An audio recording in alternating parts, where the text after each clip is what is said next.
As hipóteses são afirmações que buscam explicar fenômenos ou problemas. Mas você sabe qual que é a importância de desenvolvê-las e testá-las? É isso que a gente vai ver aqui ao longo do bloco. Eu queria pedir para você, Henrique, explicar a agenda aqui, qual que é o nosso conteúdo. Boa. Acho que toda vez que a gente fala sobre tomada de decisão com dados, e aí partindo de problemas, hipóteses, a gente precisa entender o ciclo analítico. Esse ciclo, para quem estiver trabalhando com dados, vai aparecer muitas e muitas vezes, é ter os dados no centro, mas começando sempre pelo problema de negócio, o entendimento do negócio. Na sequência, a gente vai falar um pouquinho sobre a matriz CSD, que são certezas, suposições e dúvidas. E aí, com essa bagagem de suposições, a gente vai avançar para o método científico. Por mais que esse nome seja um pouco assustador, que traz ciência, a gente já pensa logo em exatas, mas ele é um bom framework para a gente olhar observação até analisar os resultados de algum experimento. E esse experimento não necessariamente precisa ser científico, como a gente costuma entender no jargão popular.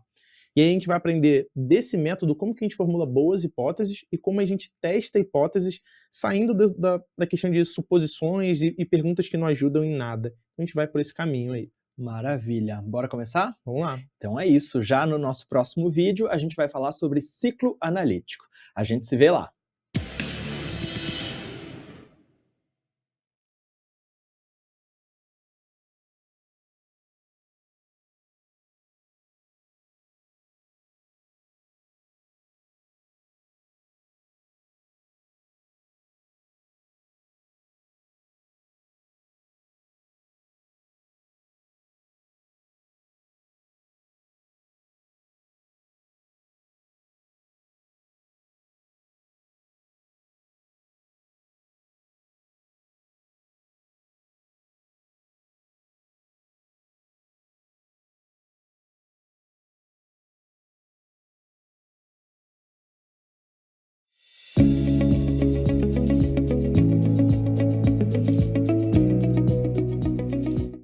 O ciclo analítico ajuda na avaliação e na validação de hipóteses. Nesse vídeo aqui, a gente vai explorar as etapas desse ciclo e como ele potencializa o desenvolvimento de soluções baseadas em dados. Certo, Henrique?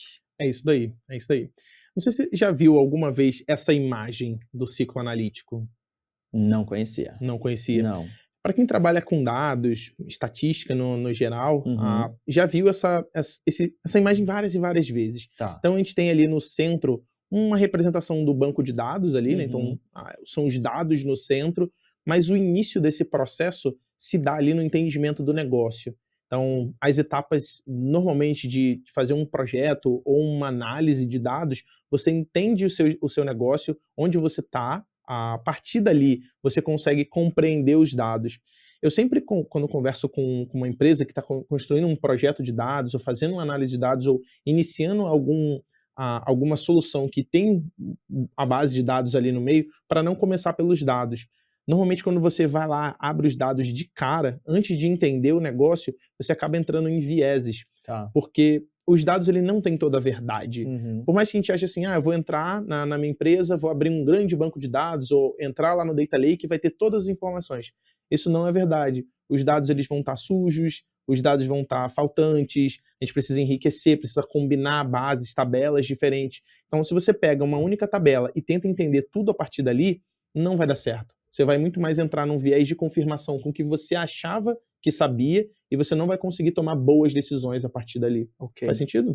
Quando a gente está falando de entendimento de negócio, a gente está falando do produto, do que eu entrego, do público-alvo, do que eu estou falando aqui nesse momento? Boa. Então eu gosto de dividir em 3 grandes pedaços, assim, o que que é esse entendimento do negócio. É entender qual é o tema principal, qual é a indústria que você está trabalhando, Uhum. qual é o contexto dessa indústria e o seu posicionamento. A gente vai destrinchar isso, logo mais, mas o importante é, se você não entende esses pontos, você não sabe quais são os problemas que você vai atacar e, Tá, consequentemente, você não sabe que hipótese você vai criar de solução ou hipótese de problema. tá. Faz sentido? Isso, por exemplo, o que eu quero, estou abrindo um negócio, sei lá, o que eu quero ter do meu negócio versus como esse negócio foi recebido, como, de repente, meu público-alvo pode mudar. Pode Então, mudar. a partir desse momento, eu tô falando do entendimento do negócio com ele já rodando. Com ele já rodando. Tá. Então, esse daqui eu entendo o meu negócio, mas se você quer construir, provavelmente você vai definir o seu tema. Por Tá. exemplo, eu quero abrir um negócio de material de construção. Uhum. Beleza, então esse é o seu negócio principal, você está na indústria de material de construção. Ok. E aí, qual é o contexto? Tem pessoas que vendem materiais elétricos, tem estabelecimentos que vendem tinta, tem outros que vendem serviço, enfim, tem vários tipos de negócio voltado para a construção civil. E Uhum. aí, qual é o seu posicionamento? Onde você se posiciona? Você necessariamente está vendendo serviço, você está vendendo produto, você trabalha na parte de reforma ou na construção inicial? São prédios pequenos ou são casas? Com o Uhum. que você trabalha? Então, esse é o entendimento do negócio. Porque os problemas que vêm de uma loja que vende só conectores hidráulicos é diferente de quem vende materiais elétricos. Por mais que todos eles estejam dentro Do mesmo chapéu, do né? mesmo chapéu, mas são problemas diferentes que você ataca. Uhum. Então, as hipóteses também vão mudar para cada um desses cenários. Entendi, perfeito. Boa. E aí, com isso, a gente precisa definir o nosso objetivo de negócio. Então, esse objetivo pode ser na fase inicial da construção do negócio, como a gente está falando aqui, ou pode ser um objetivo dentro da sua empresa. Uhum. Então, tem um framework muito bom chamado SMART, e aí, por mais que tenha esse nome gringo, a ideia é que o seu objetivo precisa ser específico, mensurável, alcançável, ele precisa ser relevante e tem que ter uma restrição de tempo. Então, normalmente, quando a gente fala de definir um objetivo, principalmente em startups, a gente tem um conceito chamado OKR, que são os objetivos e resultados chaves. Nesses objetivos, quando você vai definir, você precisa ter uma estrutura. Então, se eu falo para você assim, olha, eu quero vender mais, isso não é um bom objetivo. Eu não estou dizendo quão mais, eu não estou dizendo para você se isso é alcançável ou não. Qual é a minha base para eu dizer que eu estou querendo vender mais? Até quando eu vou vender mais? E Uhum. como eu não estou definindo nenhuma métrica, tipo, qual o percentual? Eu quero vender 30% mais do que no trimestre passado, no ano anterior. Então, vender mais não é um bom objetivo. Então, quando a gente fala sobre entender melhor o negócio, é entender mais a fundo qual é o objetivo de negócio. O que você Tá. acha? Você já usou essa técnica? Sim, sim. Tem um E exemplo pra tem, gente? tem um exemplo. E, eu vou fazer um paralelo, né. Tem Tá. empresas que utilizam o SMART, mas Uhum. tem outras que utilizam o OGSM. Bem parecido, você tem objetivo, estratégia, as medições ali e como que você alcança ela, né. Uhum. E aí, basicamente, quando você fala de vender, vou entrar no assunto de vendas, né. Digamos que eu trabalho na Dell, mas digamos que seja uma outra empresa, uma Tá. empresa que vende, sei lá, videogames. Eu quero aumentar a minha venda. Então, esse é o meu interesse, mas esse não é um bom objetivo. Então eu vou tentar deixar bem mais específico. Eu vendo diversos tipos de console. Uhum. Digamos que eu entre no PlayStation 5, beleza? Então tá, é específico porque eu quero aumentar as vendas do PlayStation 5. Quão mensurável isso é? Eu quero aumentar 30% das minhas vendas comparado com o último semestre. Tá. Então, deixando isso mensurável, eu sei a Uhum. quantidade de vendas que eu tive e para onde eu estou querendo chegar. É alcançável. Eu preciso definir se a minha linha de produção vai conseguir comportar essa quantidade de novos consoles que eu estou produzindo e se a minha cadeia de logística vai conseguir distribuir 30% a mais. Uhum. E aí, ele é relevante? Nesse caso especificamente, ele é relevante, porque eu tenho uma estratégia de dominar o mercado. Então, eu quero ser mais relevante, quero ser mais pervasivo nas distribuidoras de videogame. E quando eu falo time bounded, eu estou falando de em quanto tempo eu quero chegar nisso. Se eu quero aumentar minhas vendas em 30%, eu preciso definir um tempo para chegar Claro. lá. Uhum. Então, eu quero aumentar em 30% no próximo semestre. Então, eu tenho 6 meses para acertar todos esses pontos, otimizar estoque, conseguir melhorar a produção e aí sim ter uma estratégia de go-to-market, né, Uhum. uma estratégia de distribuição melhor. Fica mais claro? Perfeito, obrigado. Não, ficou super. Boa. E aí vem essa parte da estratégia, né? Então eu falei um pouquinho sobre os OKRs. Um ponto é, você definiu esse seu objetivo. E aí, o importante é você conseguir, dentro desse objetivo, ir desmembrando. Porque se meu objetivo maior, dando um exemplo mais didático aqui, eu quero dominar o planeta Terra. Esse é um objetivo muito grande, assim. Aham. Pode fazer sentido se você for uma grande corporação, você quer aumentar suas vendas, pensando no mundo todo. Mas para gente que está trabalhando num departamento menor, a gente provavelmente vai querer dominar ou vai querer crescer numa determinada cidade ou num determinado estado. Então, essa é a questão da estratégia, e quando a gente desdobra ela, eu consigo atender não só o objetivo macro, e todas as organizações menores ou os departamentos estão remando para o mesmo caminho, mesma direção e sentido. Então, quando você pensar na estratégia, pense sempre que você tem um objetivo global, um objetivo macro, mas precisa desdobrar ali quando você está fazendo o entendimento do negócio. E a seguinte parte do OKR é o KR, que são resultados-chave. Então tá, eu quero conquistar o mundo aqui nessa Uhum. nossa situação meio didática aqui. E aí você quebrou em vou conquistar primeiro o estado de São Paulo, o estado de Goiás e Rio de Janeiro, digamos seja onde está a sua operação. Beleza, tá, qual é o resultado que você espera nos próximos meses? Tá, no próximo trimestre eu espero conquistar, sei lá, 3 das maiores cidades desses estados. Como você vai fazer isso? Está bem atrelado a esse resultado. Então você tem um resultado e um percentual. A partir dali, o seu time vai ter a liberdade de dizer como ele vai fazer isso. Vai ser com campanha de marketing pago, se vai ser outro tipo de publicidade. Então é mais ou menos que a gente, assim que a gente consegue ir definindo melhor nossos objetivos, como a gente acompanha isso ao longo do tempo. Tá bom. Boa. E é importante a gente saber que os recursos que a gente tem não são ilimitados. Uhum. Então, pessoas que trabalham com a gente, poder computacional, até mesmo quanto de dinheiro a gente tem para poder Pra custear, investir e para tal. investir um projeto, a gente não tem isso dando em árvore, como o pessoal fala, Que né? pena.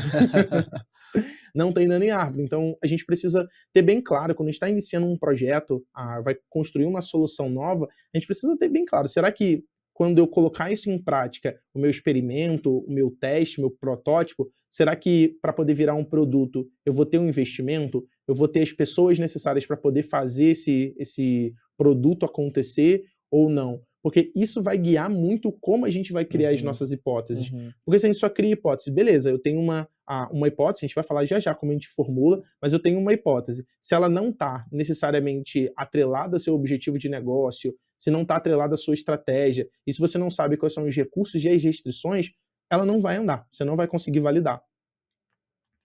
Boa. E eu queria dar um exemplo mais concreto, né? Então, imagina que você quer iniciar um negócio gastronômico na área de alimentação. E aí você quer resolver um problema desse mercado, e aí você vai gerar suas hipóteses Uhum. para trazer as soluções. Então, só que esse é um mercado muito grande, né? Você tem restaurantes pequenos, médios, grandes, você tem fast foods no geral. Isso eu tô falando só de quem produz a comida ali, né? Um prato. Mas você tem quem entrega, você tem quem consome, você tem órgãos que regulamentam isso tudo. Você tem dark kitchens, né? Então, são aquelas lojas escondidas que produzem bastante, de não tá aparecendo em nenhuma plataforma. E você tem as plataformas também, como o iFood.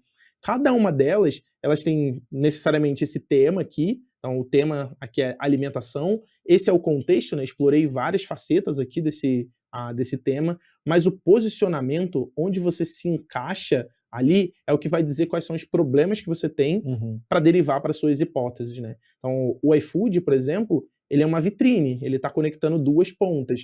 Então o problema dele é de otimização, é de match entre, 2 lados, produtores e consumidores.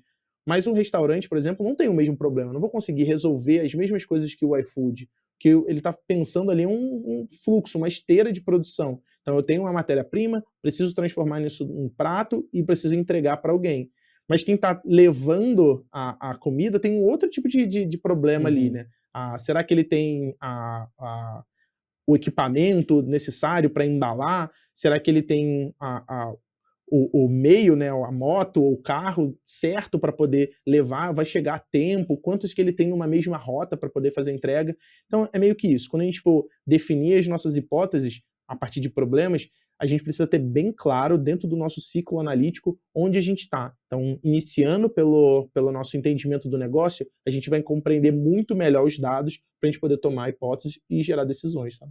Perfeito. Então, na próxima aula, no próximo vídeo aqui, a gente vai falar sobre certeza, suposição e dúvida. É a matriz CSD, certo? É isso aí. Então, você confere lá.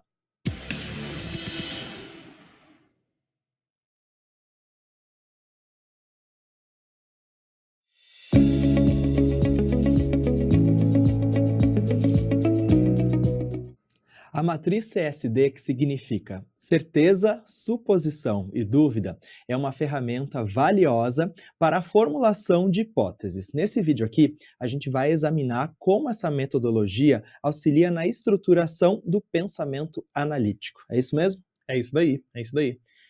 Em projetos que eu trabalhei, normalmente quando a gente vai lançar uma nova funcionalidade, é legal, atrelado ao objetivo de negócio, a gente conseguir colocar dentro de uma matrizinha, não precisa necessariamente ser uma matriz muito robusta, a gente pode fazer isso com papel e caneta, a gente pode colocar aqueles papéis adesivos, né, em cima de um quadro branco, a gente pode fazer de várias formas, mas o ideal é sempre ter as nossas certezas, o que a gente sabe, quais são as nossas suposições, coisas que a gente acha que sabe, e Uhum. as nossas dúvidas, questões em aberto que a gente ainda precisa definir, ainda não está muito claro para a gente. Então, você entra numa empresa, você pode, eu fiz um processo seletivo, acabei de entrar aqui, então o que eu sei sobre essa empresa? Quais são as minhas suposições que eu ainda vou validar? E o que eu tenho de dúvida que alguém precisa me contar? Então, isso é para um dia a dia de uma pessoa que acabou de iniciar na empresa. Uhum. Mas você está iniciando um novo negócio. O que você sabe sobre esse mercado? O que você sabe sobre os clientes? Quais são as suposições? O que você ainda precisa validar? E as suas dúvidas? O que você precisa adquirir de conhecimento para dar o início nesse negócio novo? Então, assim, eu gosto de usar a CSD para várias e várias coisas, assim, porque ele te dá um mapa inicial do que você acredita, o que você ainda não sabe muito bem, o que você precisa de informação. Uhum. Você já viu isso em algum lugar? Eu acho que eu já fiz alguma vez, eu não lembro em qual contexto, mas é isso que eu fiquei pensando, ele funciona para diversos contextos, né, para Sim. diversas áreas. Exatamente, exatamente. E a partir dali, a gente vai falar, futuramente sobre hipóteses. As suposições, elas ajudam muito a gente a construir hipóteses na sequência.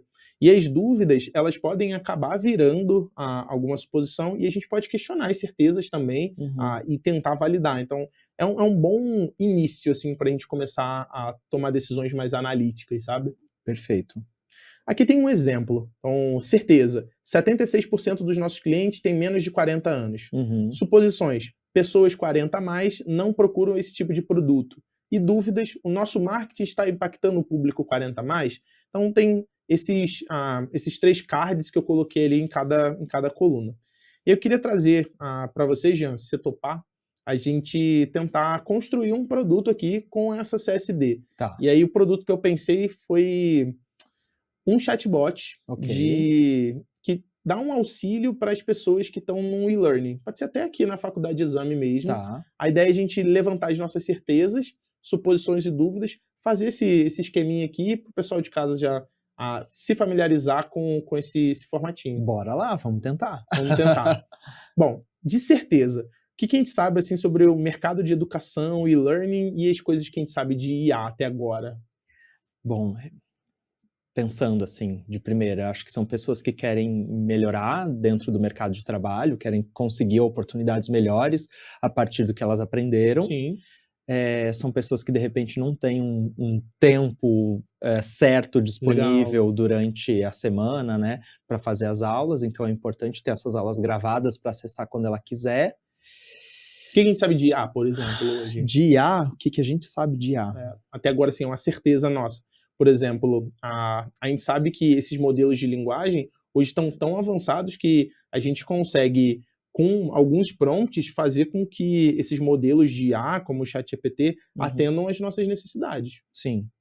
Uma outra certeza que eu tenho é que todos os materiais que estão em vídeo, eles também têm e-books em texto, Uhum. que a gente poderia utilizar dentro desse processo. Então, são coisas mais certas. Faz sentido? Faz sentido. Boa. Eu tenho conteúdos disponíveis. Sim.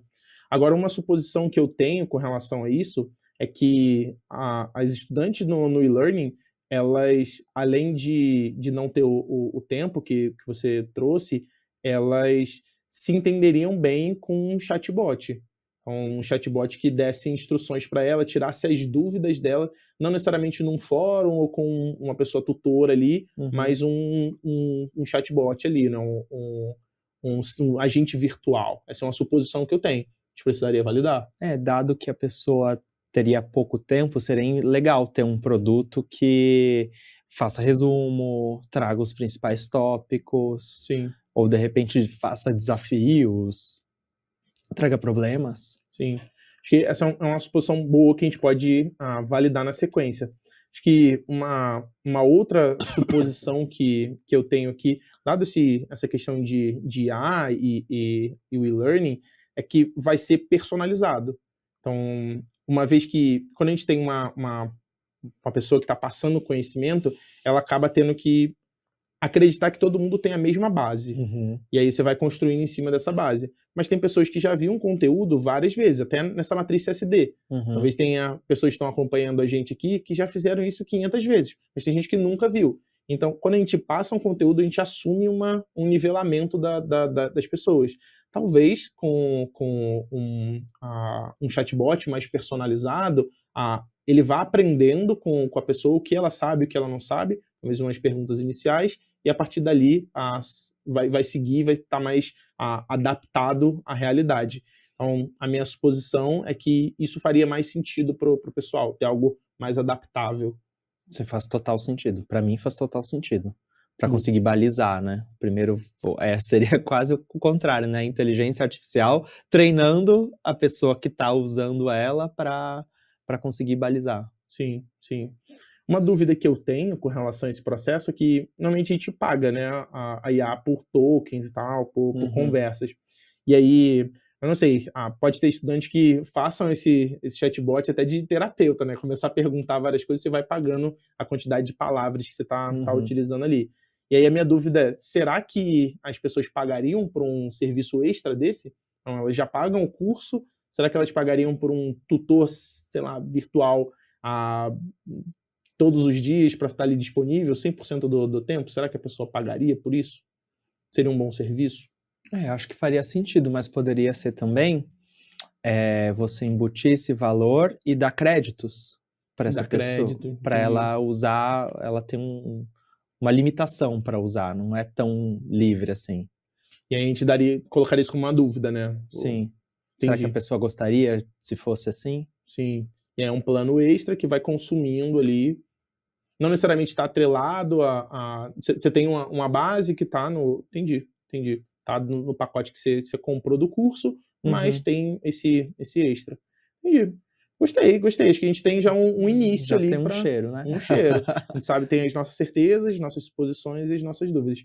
Bem legal. Eu trouxe algumas outras coisas aqui, né. Tá. Quando a gente faz essa dinâmica da matriz CSD, normalmente a gente não faz só 2 pessoas, né, tem mais áreas envolvidas e tal. Nosso conhecimento aqui foi bem limitado, porque a gente tentou fazer o máximo com o tempo restrito, mas a intenção aqui é que as pessoas troquem bastante ali no dia a dia e não tenha uma discussão quase que briga. Se tem opiniões muito divergentes, isso é muito positivo e a gente coloca as duas visões dentro da matriz. Então, principalmente se for suposição, a gente Uhum. consiga validar e se for dúvidas também, a gente consiga tentar responder buscando mais dados, trazendo mais pesquisas, e se for certeza, a gente tem outras formas, né. Então, se a matriz ela é viva, ela é flexível, a gente precisa entender que, em algum momento, aquela certeza ali, ela pode não ser tão certeza, né. A gente acredita inicialmente que é, mas ela não era verdade na sequência. As suposições, no futuro, podem ser validadas e acabar virando uma certeza. E as dúvidas já concluídas ali, né, respondidas, elas podem também passar para certeza. Então, precisa ser flexível, ser um documento bem vivo essa matriz. E por fim, o que eu gosto de trazer para CSD é ser ter reflexões, né, com relação ao time. Porque se a gente tem, nesse nosso caso aqui, nós 2 estávamos discutindo, mas será que não ficou faltando aqui pessoas que estão ali na ponta de vendas? Será que não faltou alguém aqui que faz o design do Uhum, aprendizado para uhum. discutir com a gente? Será que não faltou uma pessoa que tá ali fazendo prompt? Será que não tinha que ter uma representante de cliente aqui com a gente para poder ajudar a gente nessa CSD, quase como uma entrevista para a gente ir Sim. mapeando esses pontos? Então, ter esse momento de reflexão na hora de construir a nossa matriz ajuda bastante. É a diferença de você ter diversos pontos de vista de um mesmo assunto, né, que Exatamente. aí você consegue ir cruzando. E qual que é o resultado final dessa matriz? Boa. O resultado final é você ter um mapa para direcionar os próximos passos. Então, você tem ali suas certezas, suas suposições e dúvidas. A gente tem um documento ali já vivo, que você pode sempre iterar. A sequência é você conseguir construir as suas hipóteses para serem testadas em formato de experimento, enfim, da forma que for, mas você vai conseguir direcionar.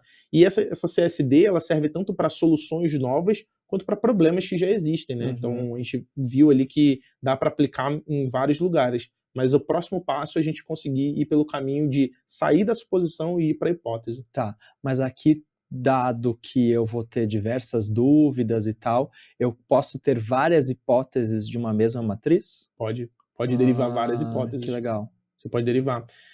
E aí tem aquele ponto, né?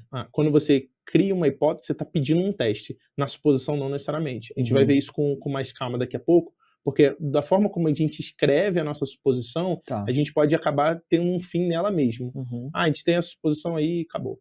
Mas quando a gente vai para a hipótese, a gente consegue desenrolar um pouco mais para gerar um teste. Então, a CSD é um bom início para a gente começar. E a gente vai ver outras ferramentas para poder realmente tomar uma decisão.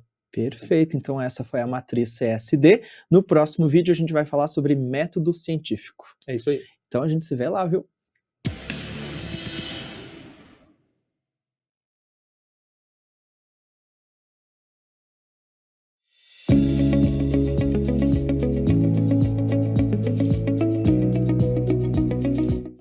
O método científico é uma abordagem que permite a validação de hipóteses de forma rigorosa. Como que a gente pode explorar essa abordagem, Henrique? Legal, a gente normalmente fica com medo desse nome, né, método científico, Dá medo. dá medo, né. Parece um monte de, sei lá, físicos e É. químicos de prêmio Nobel discutindo. Mas apesar do nome ser rigoroso, assim, a ideia é que você consiga testar as suas coisas. E quando você levanta as suas hipóteses, depois que saiu do campo das suposições, a gente vai falar bastante sobre isso, a gente precisa ter clareza de que o nosso mundo é mais incerto do que a gente gosta de admitir. Uhum. Então, se a gente fala, a gente estava lá na nossa suposição, a gente precisa assumir que tem uma certa incerteza, uma probabilidade de não ser o jeito que você tinha imaginado. Então, além disso, você precisa construir as hipóteses, né, nesse caminho, que elas sejam falseáveis. Uhum. Você coloca alguma coisa que não tem uma opção de estar errado, você começou muito mal, assim, o seu processo de descoberta de conhecimento. Então, o método científico, ele tem essa carinha aí na tela. Então ele começa sempre com uma observação, ela passa para as perguntas, você cria uma hipótese, na sequência um experimento, você faz uma análise dos resultados desse experimento e aí sim você conclui quais são os próximos passos. Dá uma olhadinha aí, Jean.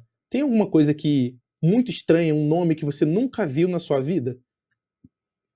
Eu acho que de todos é não, Não tem, não, é. não tem nada. Então, por mais que a gente fique com medo do método científico, e as pessoas que já viram isso em algum momento vão falar assim: um método científico para algo de negócio. Mas sim, por mais que a gente não queira admitir, os avanços que a gente teve, Uhum. eles são muito ancorados no método científico. Sim. Ele não necessariamente é o melhor que existe de todos os tempos, mas ele funciona, ele é bem útil. Se hoje a gente tem tablet, a gente tem GPS, a gente tem essas maravilhas da tecnologia, foi porque, ao longo do tempo, pessoas questionaram observações anteriores e resultados anteriores para continuar evoluindo. Uhum. Então, se isso se aplica à construção e desenvolvimento de ciência, como a gente conhece hoje, também se aplica ao negócio, sabe? Ao como a gente constrói o nosso negócio. E esse é um método linear, né? É um método cíclico. Cíclico. Ele tem essa ideia de linearidade, Hã, mas para pensar. A gente constrói um experimento. Esse experimento pode ser falho. A gente sim, pode voltar lá para o início da nossa observação. O que a ok. gente observou mesmo? Uhum. ou a gente pode pegar e falar assim, nossa, a minha hipótese era ruim.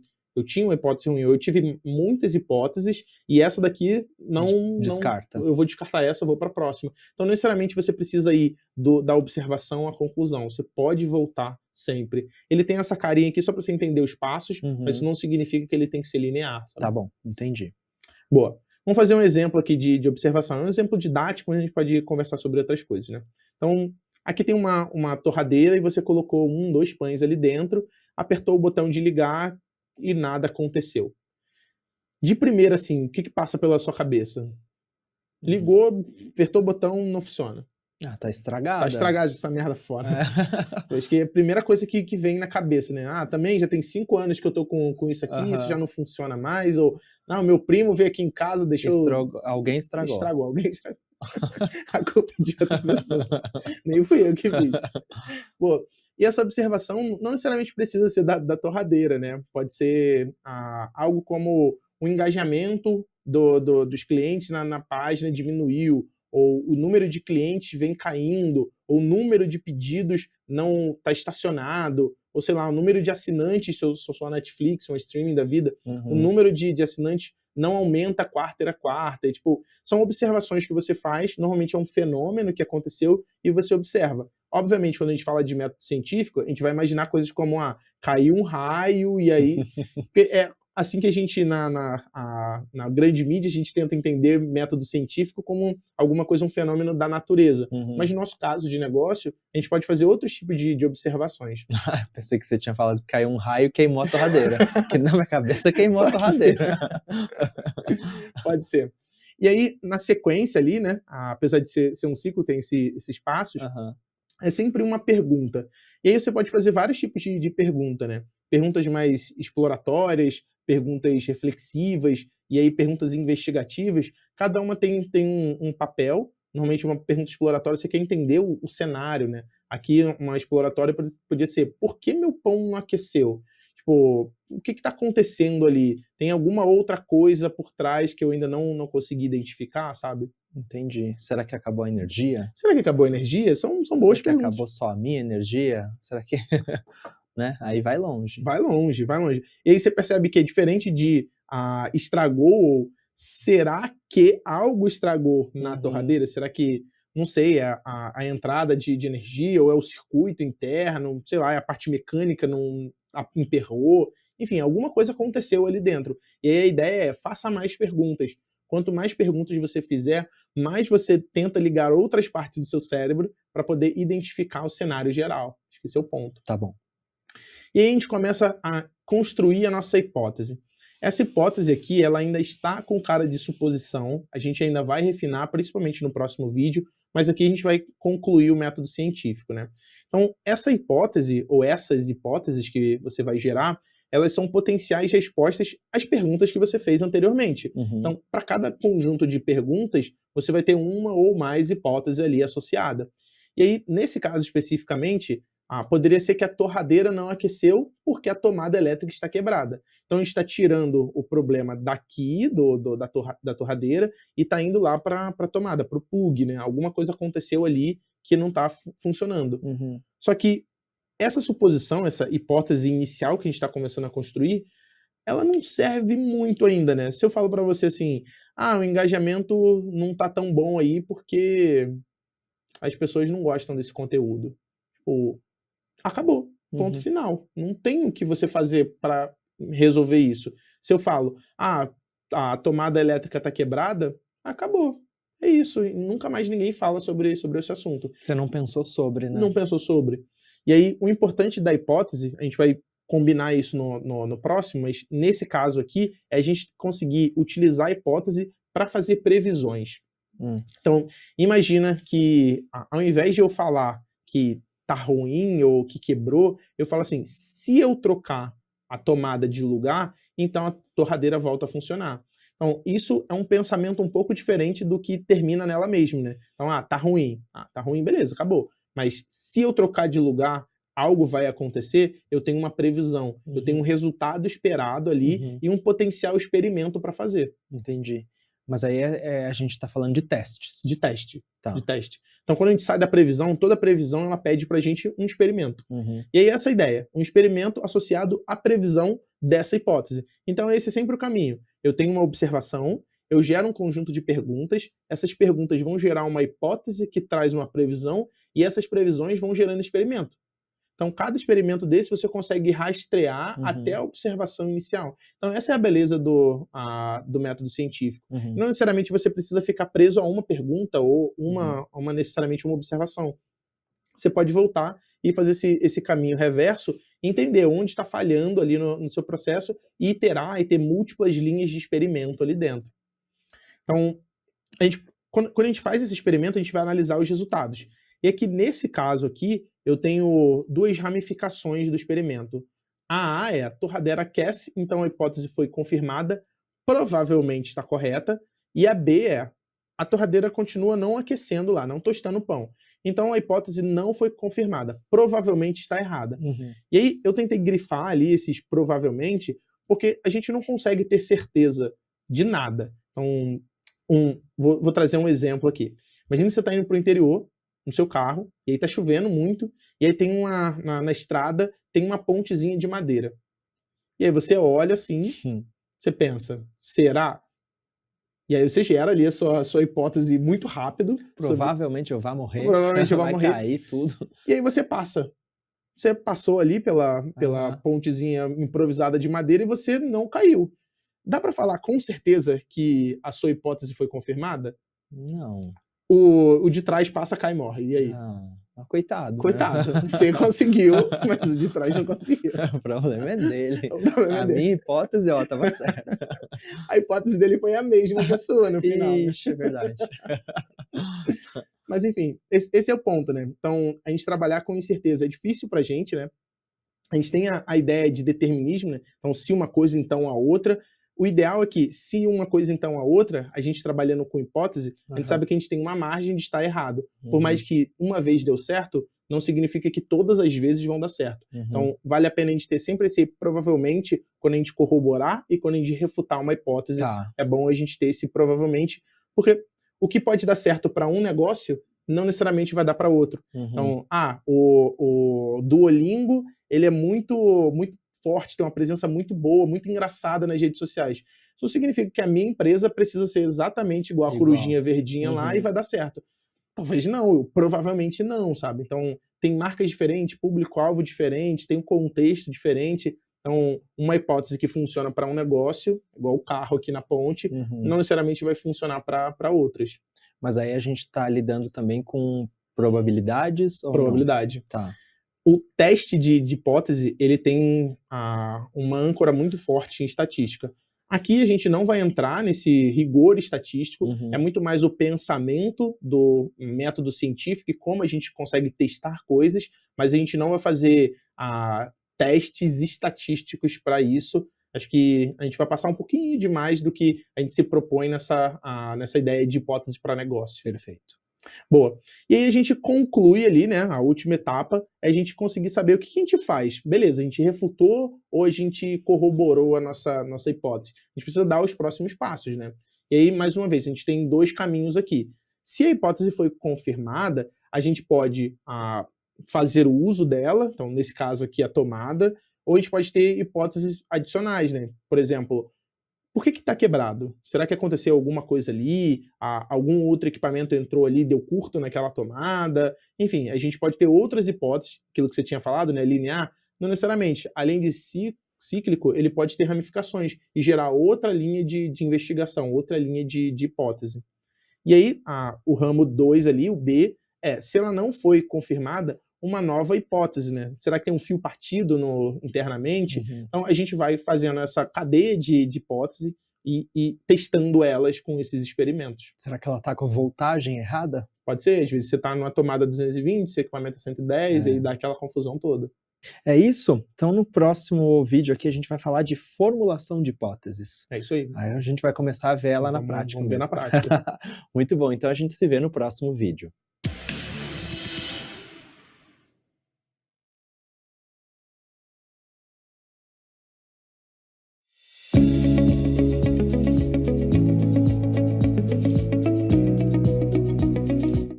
como formular hipóteses que realmente ajudem a solucionar problemas.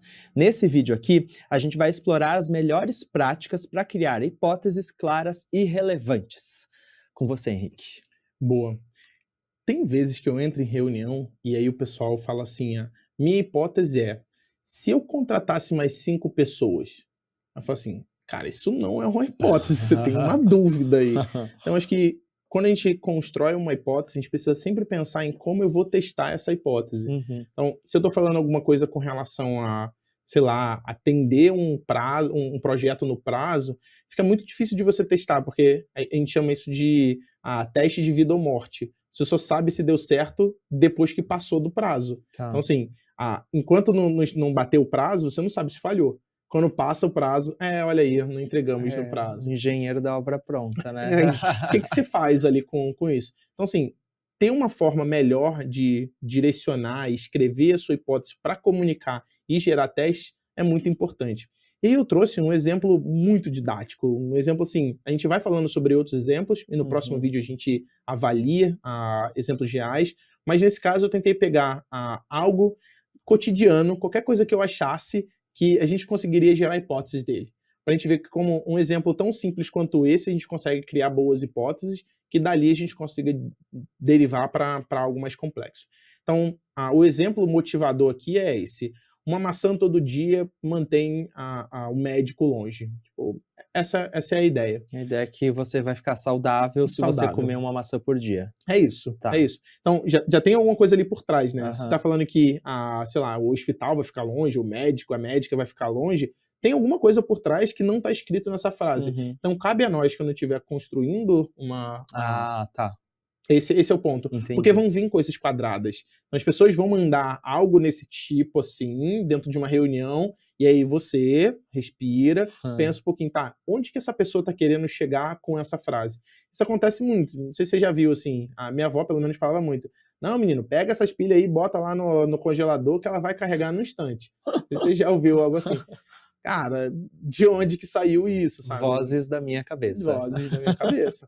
Então é isso, como que a gente transforma essas vozes aí da sua cabeça em algo que você consiga realmente Tá. testar e não acabar aí. Aí você vai, fala isso, e aí vira uma fake news, tá todo mundo proliferando isso e acabou, ninguém mais sabe de onde que veio, sabe. Então é isso, é ser mais cético e crítico com as informações que chegam até você. Tá. Bom, inicialmente é uma pergunta, a gente viu isso lá no método científico, né, então imagina que esse provérbio que a gente falou da maçã, ele é a nossa observação ou algo que a gente quer provar que é verdadeiro ou não, então a gente começa com uma pergunta. E essa pergunta precisa ser focada, específica e pesquisável. Então, quais são os benefícios de comer uma maçã todos os dias? Uhum. E aí tem ali, os benefícios são pesquisáveis, você consegue ir atrás ali de uma informação nutricional. Comer uma maçã é específico, você poderia deixar ainda mais específico, né, uma maçã verde, uma maçã in natura, enfim, o ponto é, eu não estou falando assim quais são os benefícios de se alimentar todo dia, tipo, se alimentar é extremamente vago e abrangente, né. Uhum. E aí todos os dias é focado. Imagina que se a gente estivesse fazendo alguma coisa para campanha de marketing ou, sei lá, comportamento de consumidor, o focado poderia ser pré-pandemia ou pós-pandemia ou durante o período da pandemia. Estou Uhum. fazendo uma análise de um recorte, então Uhum. você tem um foco específico ali, e aí você pode deixar ainda mais focado nesse caso, que é qual é o seu público-alvo, necessariamente. Boa. E aí essa pesquisa preliminar, ela é importante para qualquer cenário. Aqui a gente está vendo ali, ó, a vitamina C pode contribuir para menos visitas porque tem uma questão do sistema imunológico. Então a gente faz uma pesquisa para a gente, toda vez que a gente vê uma fake news dessa, ou algo que pareça uma fake news, cabe a gente, como vetores de informações saudáveis, a gente conseguir buscar esse Checar, né. contexto. Checar. Pra gente, porque tem um ponto interessante, assim, que eu gosto sempre de falar, né. Eu trabalhei numa empresa que tinha a parte do departamento de qualidade. E aí eles desenvolveram, não sei se eles desenvolveram, mas tinha isso bem claro lá, que era o GAP. E aí o GAP era: você não deve gerar defeito. E aí nesse caso aqui seria gerar a fake news aqui. Uhum. Tá, se alguém gerou essa fake news ali, você não pode aceitar, de forma nenhuma. Mas beleza, se digamos que o defeito já foi aceito pelo time, você não pode passar adiante.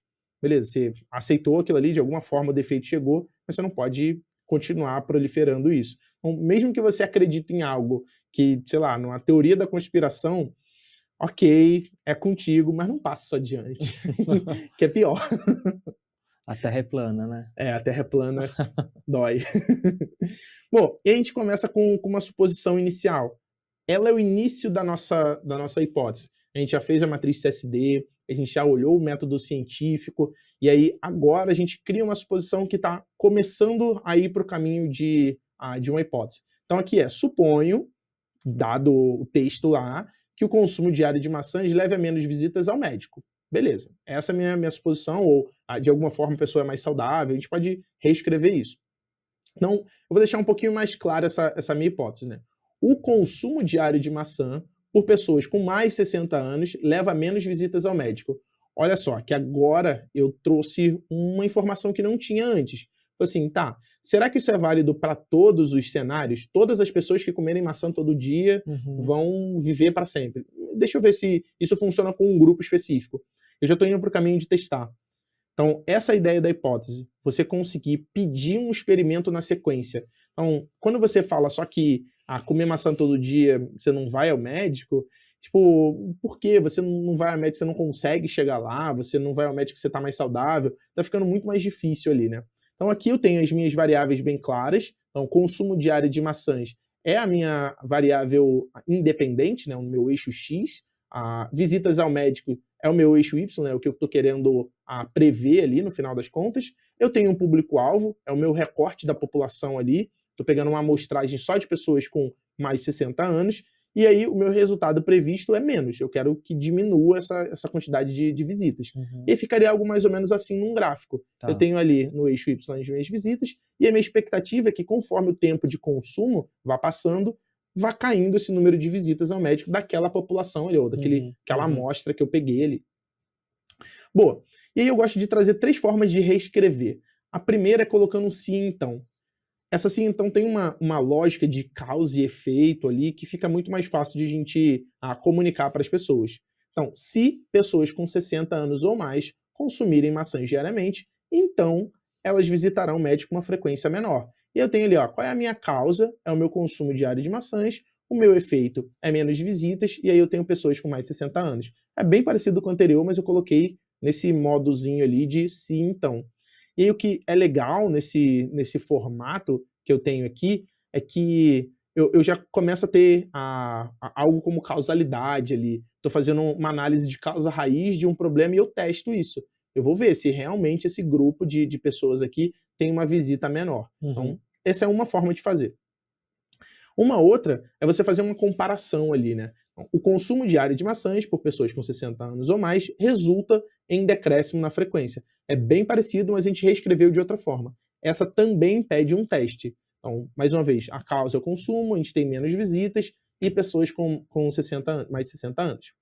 E aí, por fim, não sei se você já viu isso, Jean, tem uma galera que faz bastante teste AB, principalmente Já, em sites e já tal. ouvi falar. Esse é o formatinho que a gente utiliza. Hum. Pessoas com 60 anos ou mais que consomem maçãs todos os dias visitam o médico com frequência menor do que aqueles que não o fazem. Uhum. Então eu tenho claramente aqui um grupo de controle e um grupo de teste.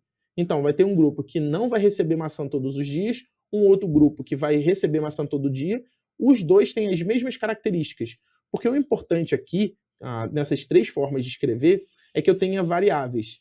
E essas variáveis, se comparar mais de 2 variáveis, vai ficando mais difícil para o nosso teste. Você não sabe o que influenciou no que. Então, esse é um teste controlado aqui. Então, eu estou testando maçãs contra visitas. Então, não estou testando maçãs, laranjas e peras, sabe? Estou Uhum, testando uhum. uma única variável aqui referente à minha causa ali, que são as visitas. Então, no geral, é assim que a gente constrói as hipóteses.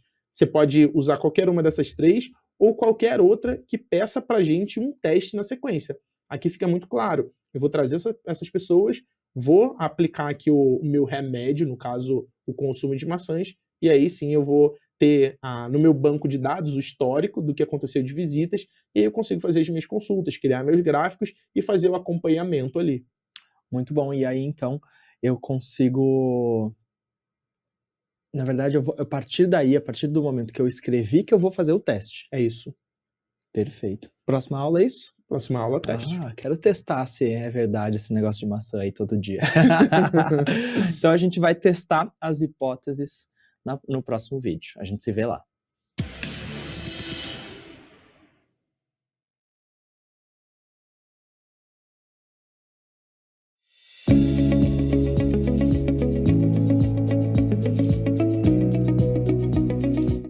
Como saber se as nossas hipóteses são realmente válidas? Testando, né, Henrique? Testando, criando experimentos e testando. E aí, para esse nosso vídeo, eu trouxe 3 hipóteses. Uhum, E aí eu queria tua ajuda para a tá. gente avaliar essa hipótese, a gente tentar reformular essa hipótese, Uhum. e aí sim a gente propor os testes. Topa? Topo, mas eu fiquei numa dúvida. Eu consigo garantir um resultado confiável a partir delas ou não, necessariamente? Então, se você você consegue formular uma hipótese bem testável, é Aham, muito mais fácil de você confiar nesses tá, resultados. A gente entendi. vai ver aqui, vai ficar mais fácil o entendimento. Bora lá, quero ver. Bora ver. Essa é a primeira hipótese. Talvez, aumentando o incentivo, eu resolva o problema de falta de motoristas no app. Uhum, Então, te dando contexto, imagina que isso aqui é uma empresa de ride sharing, tipo 99, Uber, tá. e o time lá trouxe, o time de operações trouxe essa hipótese aí para você. E agora que você já sabe como formular a hipótese, como que você avaliaria ela? E aí quando eu tô falando de incentivo, é a pessoa ganha mais? É, eu ganhar um bônus ali, tipo, um percentual maior ali, algum incentivo para que ela consiga trabalhar dentro do app e aí acabar com esse problema É, de falta, se né. eu aumentar a remuneração dos motoristas, então eu terei mais motoristas trabalhando para mim no aplicativo. É, tá indo para um caminho bom. Ó, vamos dar uma olhada nessa versão Hã. 2 aqui, ó.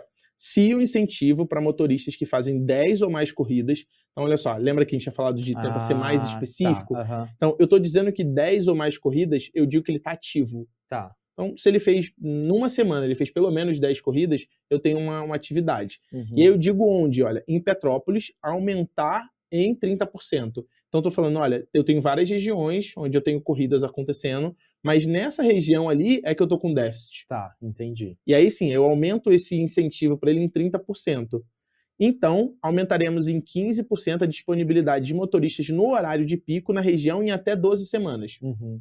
Então, olha só como que muda o cenário. Antes, a gente estava numa conversa de boteco, né? Sim. Ó, aumenta Dá mais aí, dinheiro dá mais lá. dinheiro e vê o que Tá. que acontece. Aqui não, eu estou gerando um teste. E aí a questão de ser confiável ou não vai depender de como a gente planejou a nossa hipótese para aí Uhum. sim a gente conseguir fazer um teste. Então, Uhum. vamos olhar as variáveis ali. Então, eu tenho um incentivo financeiro, que é esse bônus que eu estou dando para o pessoal, Tá. e disponibilidade de motorista. Então, eu estou testando duas coisas. Eu vou dar mais bônus, mais incentivo, eu vou ter disponibilidade num horário específico ali.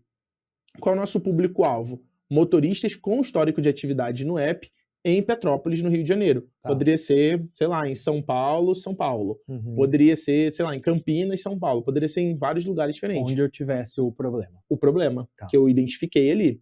O resultado previsto, aumento na disponibilidade no horário de pico na região. Uhum. Então, tá um pouquinho mais claro para a gente o que é essa hipótese. E aí, a gente pode propor testes uma vez que a Uhum. gente tem essa hipótese. Vamos lá. Implementar um piloto oferecendo bônus e monitorar a base de motoristas logados no horário de pico. Uhum. Então, normalmente, quando a gente trabalha nessas empresas, principalmente de tecnologia, a gente tem um banco de dados que a gente consegue acompanhar. Então, a gente só voltar um slide ali, ele fala que são 12 semanas. Então, durante 12 semanas, nesse meu teste, eu vou acompanhando o horário de pico e vejo a disponibilidade. Conforme as semanas vão passando, o que eu quero é atingir ao menos 15% ali de aumento na disponibilidade. Então, eu estou fazendo um match entre pessoas que estão solicitando e a minha disponibilidade ali, a quantidade de motoristas que eu tenho disponível naqueles horários de pico. Provavelmente de manhã e no final do dia ali, que é Uhum. onde as coisas acontecem, né? Então, esse é um teste. O segundo, comparar a disponibilidade de motoristas com uma região semelhante onde o bônus não foi aplicado.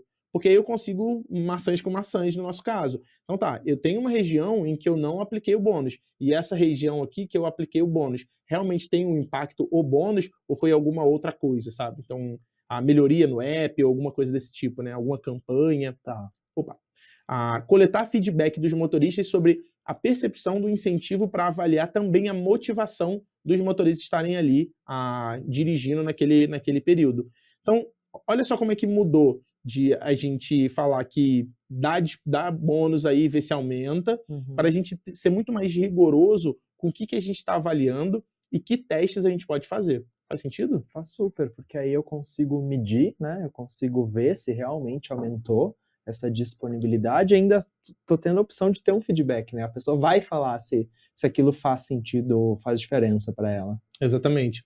E aí percebe que, nesse caso aqui, já estou dando um pacote pronto, mas a gente teve uma observação, então, lá em Petrópolis, tá faltando motorista nesses horários. Tá. Então, as pessoas estão solicitando e não estão sendo atendidas. Então, provavelmente o que aconteceu ali, né, o time de operações estava vendo muitas solicitações não sendo recebidas e as pessoas não pedindo mais. Então, tá faltando, as pessoas pedem, não recebe corrida.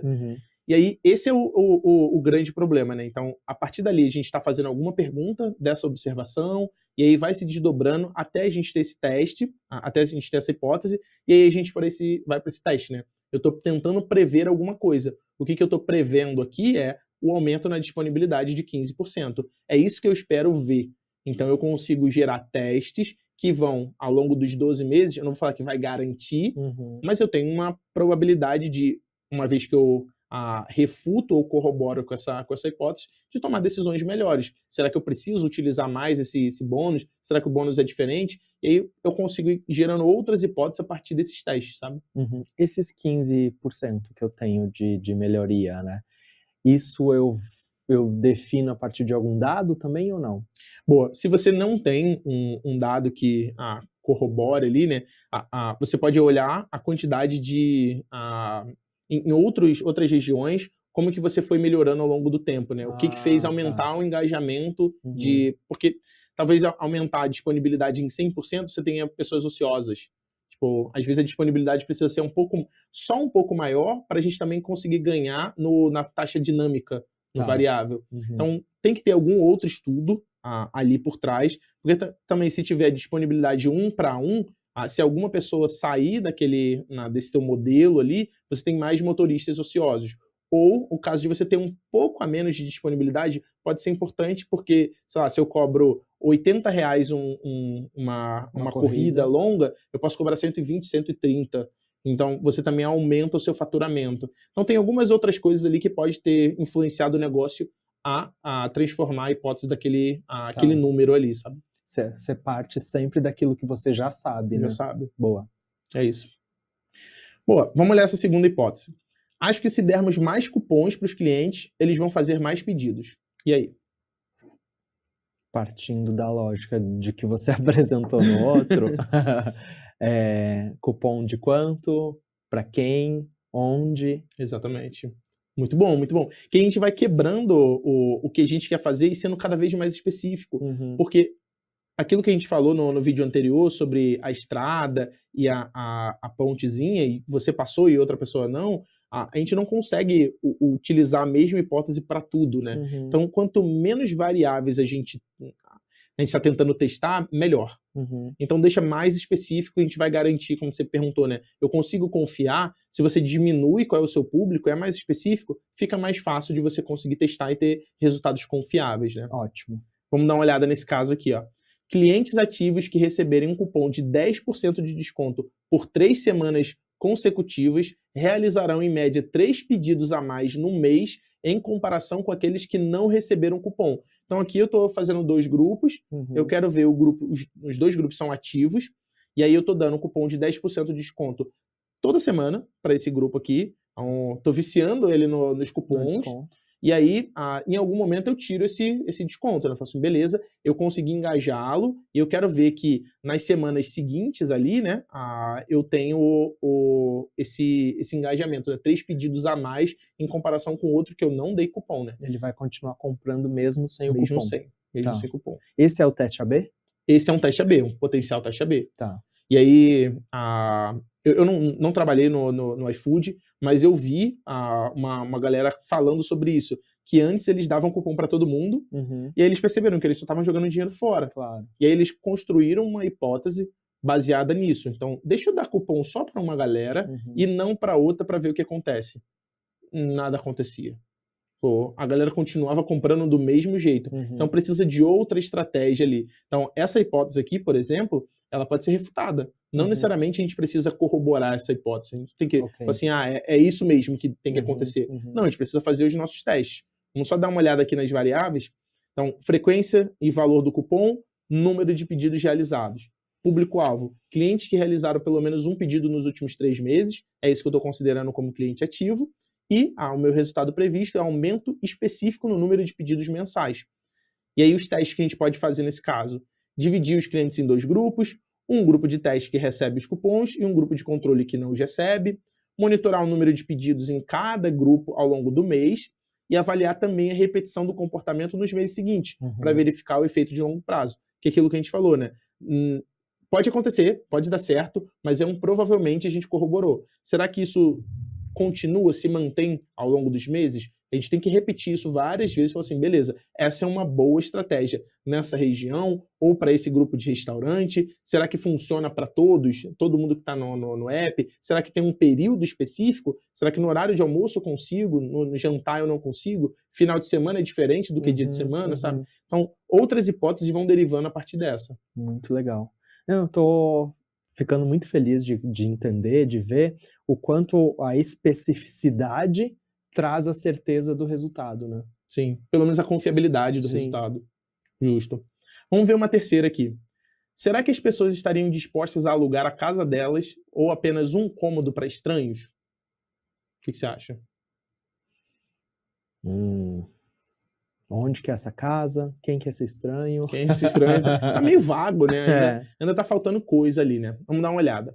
Se pessoas entre 25 e 45 anos que possuem um imóvel em São Paulo forem impactados por uma campanha de incentivo com taxa zero de serviço nos primeiros 3 meses após o cadastro, então teremos pelo menos 250 listings, que aí seria os anúncios, né?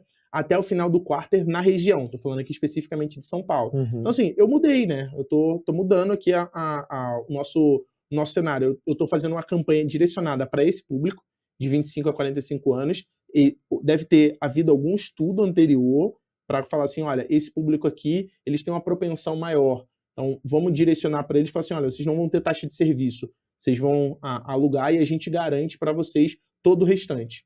Então, com base nisso daqui, eu consigo testar nos 3 primeiros meses após o cadastro. Então, a Uhum. pessoa consegui impactar, ela fez o cadastro. Então, elas entraram aqui na minha campanha de taxa zero de serviço. Será que eu consigo os 250 listings? Acabei de chegar nessa região. Imagina, eu sou um Airbnb da vida. Uhum. Funciono bem nos Estados Unidos, não funciono tão bem na Europa. Quero ver como que é o mercado brasileiro. Criei essa hipótese aqui, bora testar. Então, é mais ou menos essa ideia. E aí, olhando as variáveis, incentivo de isenção, lá ali na taxa, Uhum. número de anúncios ali, os listings resultantes dessa campanha. Eu tenho meu público-alvo ali, proprietários de imóveis em São Paulo, 25 a 45 anos, e o resultado previsto é pelo menos 250 novos anúncios ali até o final do quarter ali nessa região. E aí que testes a gente pode fazer, né? Disparar a campanha e observar o número de adesões ao longo dos 3 meses, comparar com o número de list em uma cidade onde a taxa de serviço não foi zerada e fazer uma pesquisa qualitativa com os novos usuários para entender a motivação e a percepção sobre o risco de alugar para estranhos. Nesse caso aqui, a gente está usando algo como o Airbnb como exemplo para trazer essa hipótese, mas tem uma que é bem famosa, que foi do próprio Airbnb com relação às pessoas que alugam. Não Uhum. necessariamente quem está oferecendo, né, disponibilizando o Sim, anúncio, ao contrário. o contrário, né? Uhum. Eles fizeram uma com relação às imagens. Então, o que eles perceberam, né, nas pesquisas deles é que as pessoas, quando iam lá no site do Airbnb, viam as imagens meio estranhas, elas ficavam com medo de alugar. É, filme de terror, Era um né. filme de terror. Então, o que eles passaram a fazer a partir disso tá, vou gerar a minha hipótese que se eu melhorar a qualidade das fotos dos listings, né, dos anúncios na plataforma, eu aumento em X% o Uhum. número de bookings, né, de Sim. agendamentos naqueles cômodos ali que estão disponibilizados. Então, assim, esses são casos que são fictícios, mas eles estão correlacionados com casos reais, que a gente consegue pegar isso daqui, essa formulazinha aqui, e aplicar em qualquer outro negócio.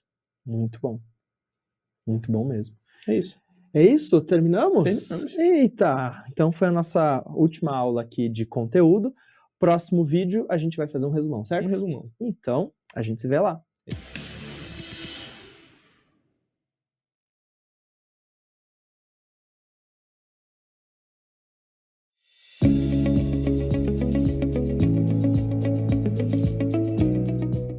Se apresentamos todos os conteúdos de um bloco, a minha hipótese é que chegou a hora do resumo. Chegou a hora do Ou resumo. tá muito vago essa minha hipótese? Tá Né? vaga, tá vaga. Boa, a gente começou o bloco falando sobre por que entender o negócio. E agora no final parece que ficou um pouquinho mais claro, né? Sim, A gente viu que quando você define as hipóteses, elas trazem algum domínio, né? Então, o posicionamento da sua empresa ou do seu negócio em si, ele faz muita diferença na hipótese e na tomada de decisão, qual o problema você está solucionando no final. Então, entender o negócio é crucial. O segundo, a gente falou bastante de hipóteses nesse bloco, é que utilizar tanto o método científico quanto aquele framework de formulação de hipóteses, ele vai te ajudar bastante nessa tomada de decisão. E, por fim, as suas hipóteses precisam ser testáveis. E aí você vai ouvir por aí falseáveis, que é a mesma ideia, né? Você precisa construir hipóteses que você consiga dizer se ela foi corroborada ou refutada. E tem sempre uma incerteza atrelada ali. muito bom. Agora que a gente entendeu a lógica inteira, né, da hipótese, de como formulá-la, de como testá-la, realmente é colocar em prática, né? Colocar em Ir prática. atrás e tentar construir as suas próprias hipóteses e depois testá-las. E testar. É isso aí, essa é a ideia. Muito bem, então aqui a gente encerrou esse bloco. Muito obrigado, espero que você tenha gostado. Não esquece de escrever para a gente nos comentários aí o que você achou. Feedback é sempre muito importante para a gente também. E a gente se vê numa próxima.